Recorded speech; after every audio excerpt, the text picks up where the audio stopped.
Hi everyone, this is Jim Egan, head of school, Synapse School, with a Friday update. It is a beautiful Friday afternoon here in Northern California as we head into fall, right? Autumn started this week. I was talking to the kids about that at our assembly this morning. So here we go into sort of the heart of our first trimester of the school year. A few things to tell you about. One, annual fund has kicked off. Thank you, parents, board members, staff members who've already committed to the annual fund. 100% participation is the goal. This year, more than ever, our annual fund is important, right? We are adapting our operations to meet the needs of the current state of COVID. So for those of you who can stretch a little bit this year, it's going to make a big difference to our school as we navigate what is continuing to be something to navigate. So once again, the annual fund is kicked off, and certainly if you have questions about it, you can reach out to me or Sarah Hill, Director of Community Programs. Okay, I also wanted to make a reference to the middle school back to school night that happened this past week. I thought it went incredibly well. I couldn't help but notice such thoughtful, committed, caring, interested, curious teachers, right, that spoke about our robust, dynamic, and growing program, from SEL and innovation, but to academics, right? Our language program has grown, computer science has now grown, mathematics has grown, humanities, writers workshop, garden, BLC, I mean the list goes on and on, fine arts, performing arts, our PE, sports, I'm sure I forgot things. We have a really dynamic and somewhat large middle school program now as we've grown as a school, and I'm really proud of it. And again, I'm most proud of the individuals who are serving the unique needs of our young adolescents, and those are the teachers and the staff. They care about kids.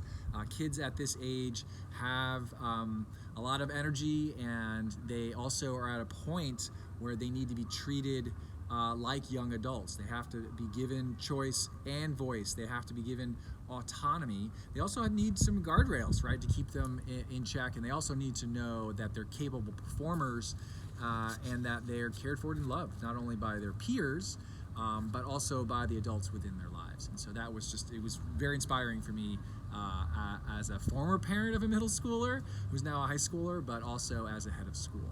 All right, on to some things regarding our COVID protocols. The COVID-19 email alias that you may have been using, if you had questions about Q testing or questions about anything related to the pandemic, please know that the non-urgent emails may not be answered right away. Urgent emails, if it's regarding a sickness or a testing failure, we're going to get to those things on a Monday and Wednesday. But if you send an email on a Friday morning about a Q cartridge that you meant to use or not use on a Wednesday, that's not an urgent matter. So we're going to get to it in due time, but don't expect us to operate like a call center. That's probably not going to be the way it is. Ironically, so one of our buildings used to be a call center. That we changed it from a call center into a lower school.